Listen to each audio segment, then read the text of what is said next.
So today we are going to discuss the polycythemia. Now what is polycythemia? Polycythemia is a high hemoglobin or high hematocrit.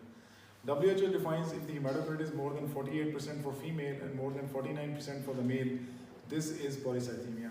When you get such a high hematocrit, we just evaluate that patient has spurious polycythemia or is it a true polycythemia. Now what is spurious polycythemia?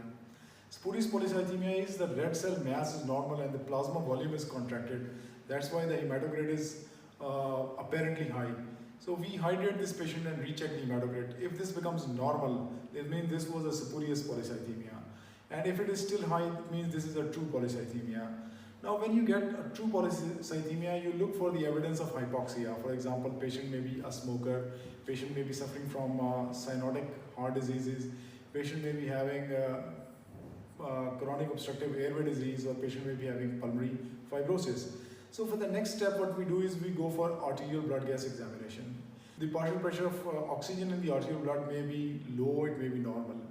If this partial pressure of oxygen in the arterial blood is low, this means this patient has hypoxia and the polycythemia is reactive because of the hypoxia.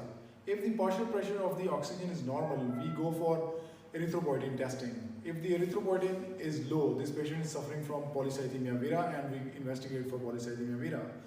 And if the patient has a high erythropoietin, this means the patient has a erythropoietin-secreting tumor, that is the tumor of kidney, the liver or adrenal tumor. These produce high erythropoietin and that results in polycythemia. So this is the outline of a patient who presents with polycythemia.